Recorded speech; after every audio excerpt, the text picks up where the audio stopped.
Talk about the parties now, because I mean, people have, whether we like it or not, there are two major parties in this country. As much as we want to dismiss the fact that maybe they're two birds of the same feather. There's APGA, actually, yes. Did you support the APC in the last elections? I did. What's changed for you? Well, what's changed is that there was no change. Like, I was actually really expecting you know, a change in the way government is run. I really did believe in the restructuring slogan of the APC at that time, because I am one of the people who, while restructure is a very emotionally laden word in Nigeria, which many people seem to want to interpret as a call to break up. It's not. Many people who use restructuring are just saying, look, our governance structures are designed to make it impossible for us to move, and let's change that. So I believed in that, and that didn't happen. I also believe that, you know, this was a government that was going to be run by a man who spent 12 years wanting to be president. So I thought he had a plan. Yes.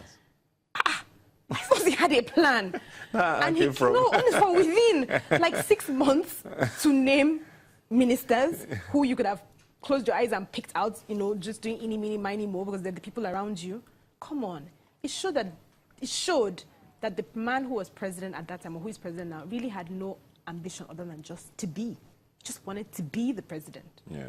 And so for me, that's enough. It's just those two things is enough. But there's some people who have said, and I've seen even on Twitter, that you've become this person because you expected to be appointed for certain roles. Oh, really? And you didn't get that, and that is why you have now become anti-APC. Is that true? Well, you know, who has ever said their mom's soup is not sweet? I'm not aware of any Nigerian that goes and says, oh, I'm a bad person. You know, Nigeria is a country where we all wax lyrical, we're all very good people, but see the state our country's in. So the truth, I cannot really defend myself. I'll just say, I believe that I'm true to my principles. Yeah. That's all I can say. And I believe that my country is more important than any individual and any one party. And as a mother, I am not happy with the way my country is going, and I think I have a right to talk about that. And maybe, who knows, maybe I have been offered and I declined because I want to be able to speak. And because I know that taking government office in Nigeria is like an automatic gag, where you're not supposed to say anything bad about the government. So who knows? Do you then think that the APC is a different party today? From where it was in 2015, or do you just think we didn't know them enough? I think it's a mix of different things, but I think they are what they are. They were a group of elements who came to create a platform to win elections, not to govern. They came together to win elections, not to govern. So that happened and they forgot everything else. Look at APC. I ask everybody, I'm like, has APC had a membership drive since 2015? Have you heard any noise about that? If you hear anything, it's something typically like, oh, they've cut off their lights in the national headquarters. No, it's true that they've been disconnected from light or water. They've not been able to hold a convention. They've not had even one symposium. There's no sense that there's a think tank within that organization that sort of churns out policy. Inside, what you see is obvious disunity. And you could see it even with the way the leadership of the National Assembly emerged within days of being sworn in. You can see that with the way there's always this tension when it's time for appointments. With the last one, with the board appointments, the APC saying we're not involved.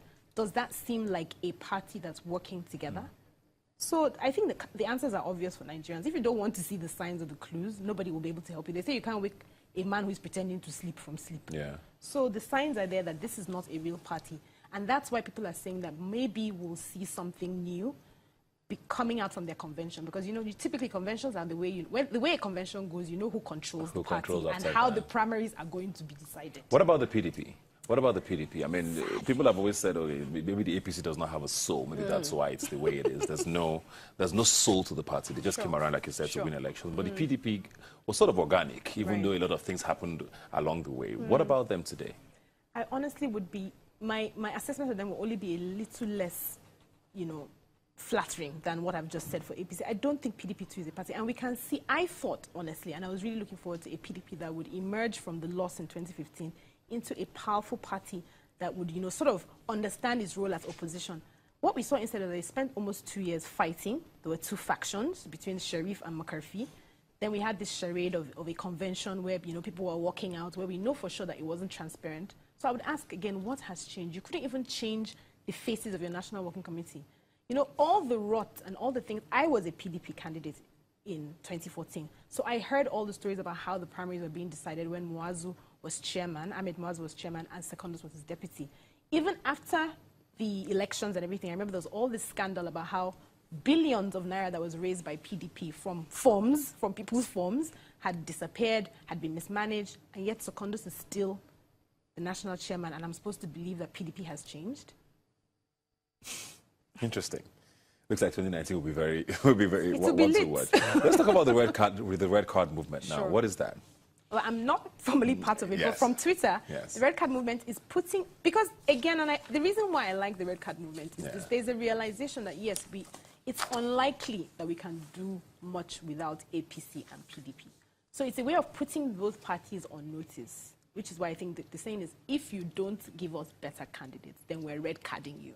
So it's giving both parties an opportunity to change track and make sure that their candidates will actually reflect the aspirations of Nigeria. Yeah. So that's saying, look, and it's also telling Nigerians that, well, maybe when we see what APC and PDP give us after the primaries, so by October 7th we'll know, we should be considering the other parties. There's COA, there's APGA, you know, there's all sorts of forces coming up. Yeah. I get the sense that many of these forces will be able to influence one or two of the parties, including the PDP and the APC. All right, before we quickly go on, let's talk about your book very quickly. Sure. Love Does Not Win Elections. You wrote this after you ran for office and realized that you had too much love and not enough. I don't know. No, but it was, yeah, that, you know, it's not whether the people like you. Yes. It's not whether you like the people I want to serve.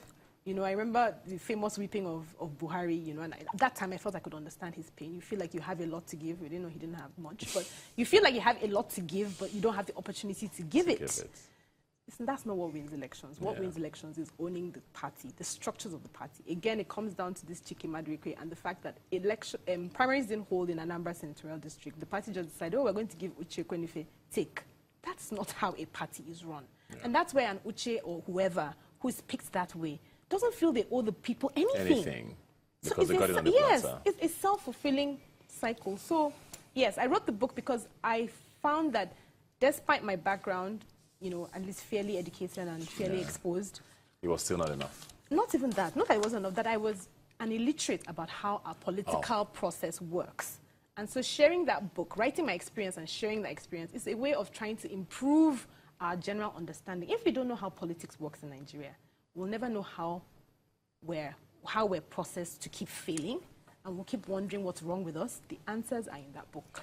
Thank you very much, and that's a great way to end this. Thanks for being here today. Love Does Not Win Elections. In bookstores? Yes, in bookstores. Lagos, Kaduna. Please go buy it. It's an amazing read. I definitely thoroughly enjoyed it. Thanks for being here today. Thanks Ayisha. for having me. We'll take a quick break now and come back with more right here on Rubbin Minds. Please don't go anywhere. So let's dance now, it is my turn. Just one word,